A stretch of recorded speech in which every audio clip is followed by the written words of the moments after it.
neighbor's property. This was the strangest looking wooded area I had seen. Quite a few of the trees were snapped off at around 8 or 9 feet above the ground, and they were pointed in different directions. I'm sure winter storms had something to do with it, but it was too uniform, and the trees weren't always angled in the direction of the storms. Plus, there were more than a few in that house.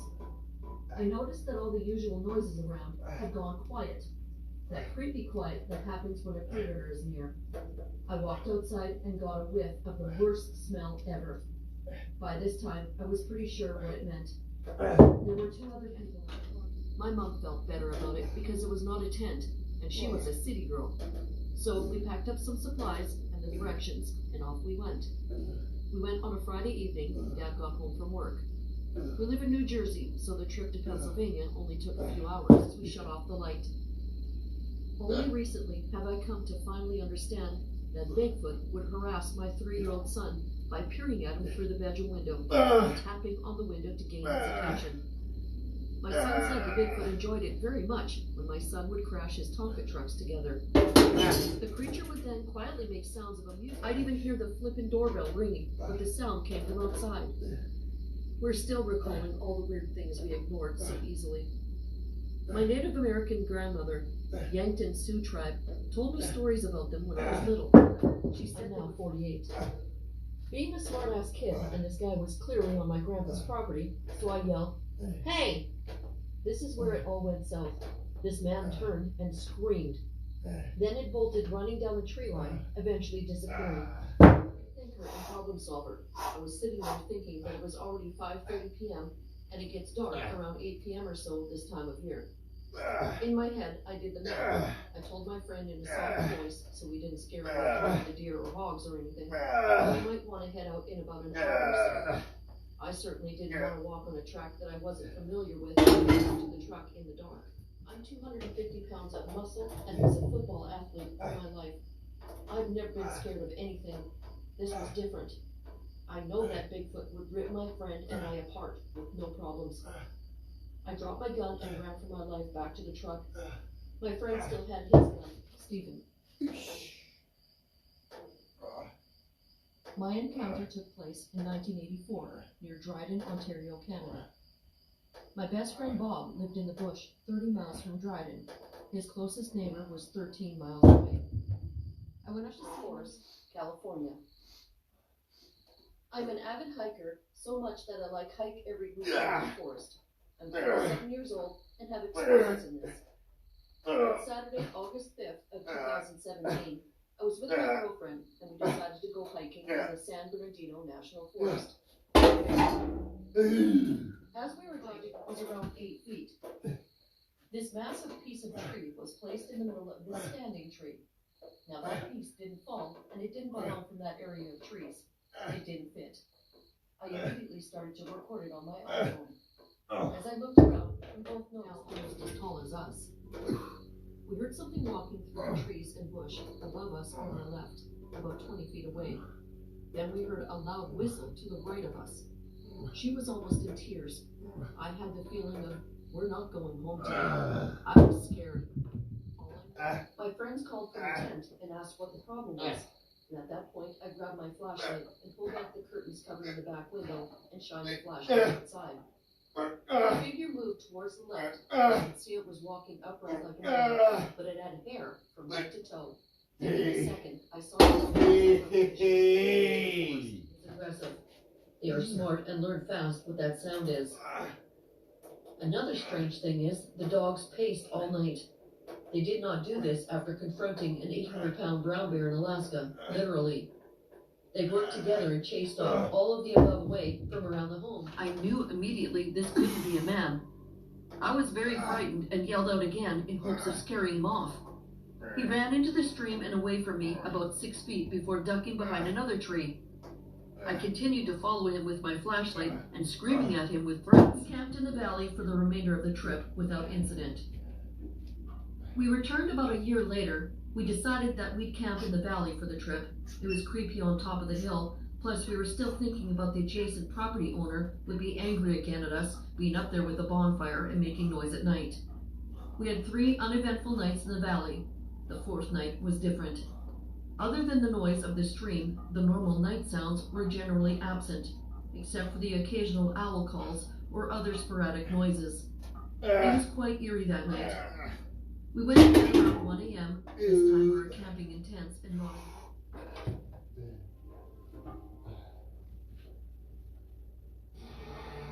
We're seeing a flash, a blood beam in the middle of flames, and it's not burning. This object is something out of cloud.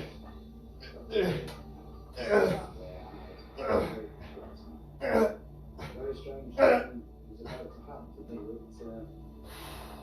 me forever. The animal seemed to be following my scent directly to where I was, hidden in some blackberry bushes. A cover scent had been applied to my clothes and boots using pine needles that were blended with water. My clothes were soaked in the solution and dried, very effective, for deer anyway. This animal walked right up to the clearing behind me. I had plenty of time to turn around to situate myself for a clear shot. I raised my bow and it came into view 25 yards away and stopped. It seemed to know exactly where I was sitting. We were staring at each other from a distance of about 25 feet for about a full minute. The Bigfoot slowly swayed back and forth a few inches from side to side. I estimated it to be about 7.5 feet tall and maybe 600 pounds plus. I never pulled back on the bow, and the Bigfoot eventually just turned around and walked in the I saw a huge man-like being running. It was dark in color, dark brown to almost black, and covered in hair. It had to be about 7.5 feet tall. I had lived out there, and being a tomboy, I had prowled all through the woods, and I've never been scared out there alone or even miles from my home on my horse. What I saw was not a bear or a friend playing a trick. It was the way it ran. It was so human-like. The way the arm was bent at the elbow and the knee, and it stood slightly stooped. And it was fast. It gave us a quick look while it was running and disappeared. We looked at each other and we ran home. As soon as we reached the house, we talked. We had both seen the same thing. We ran inside the house to tell my parents, but of course, no one believed. And on the right side of the road. We didn't smell anything, but we got out and climbed the small incline that it had come down to investigate, and after 30 minutes or so, found a barefoot track, 18 inches long and 7.5 inches wide. We did have material to cast the print, but since it was in the mossy ground that covers most of the Oregon forest, my buddy refused to cast the print, claiming we wouldn't get anything from it. I was furious, but it was good stuff, and I learned the hard way to pack my own gear. When I climbed the incline after we saw the thing cross the road, something tore off away from me, which would have been heading southwest into the forest when I peaked the incline. Very noisy. Also, the track I found was clearly older. I don't think it was made at the time of the sighting. There were many other partial tracks in the general area. Some quite large, others looked just like scuff marks. There are several stories in the area that, quite frankly, were the reason that we were in this area to begin with. On Tuesday, September 24th, 2002, I was hiking alone on the Ruckle Creek Trail near Cascade Bluffs. The time was about 4 p.m. I was beginning descending from the area.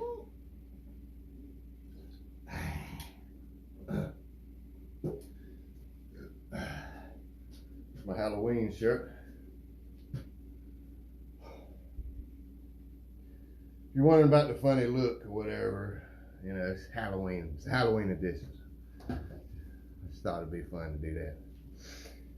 But no, I ain't been posting regular workouts on the regular, but I said I'm not going to, you know, off season. But I did say I'd post some, you know, so here I am.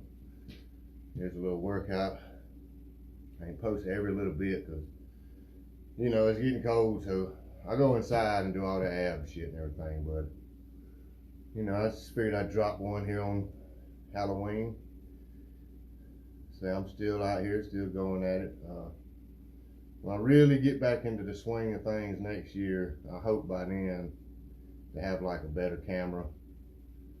Because this ain't, I just use my fucking phone, man, and that's another reason I don't post quite, you know, a whole lot, because, you know, this phone, man, it's already time for me to upgrade. It's old or whatever, still serves purpose for me, but it's running out of space, man. Yeah, like I was saying, my phone, it's getting a little old. Still serves its purpose for me, but you know, like I was saying, it's just running out of space, running out of memory. And I render these videos, you know, so that I can upload them. I like to do them as high quality as I can. And you know, the higher the quality is, the bigger the size of the file is gonna be.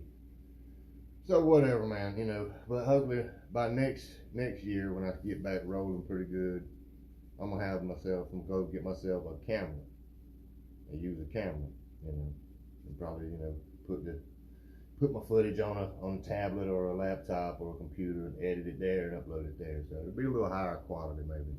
Even though I don't feel like this is too bad. I mean, I know here on YouTube it's the tall ass video, you know. I don't give a fuck. I don't bother me, man. But anyways, man, that's about it. I ain't gonna. I always got all kind of shit to say till I get up here, and I can't fucking, you know, think of nothing. So I'll remember, you know, the time I cut this bitch off. But yeah, whatever. Anyway, you know, just figured I'd come out here and post another little workout. It ain't really cold outside. You know, it's getting cool. It's fall. It's gonna suck when it starts getting real cold. This is basically outdoors. But anyway, let me wrap this up, man. I'm going in the house. Got to go inside and do my ab shit. So y'all take it easy.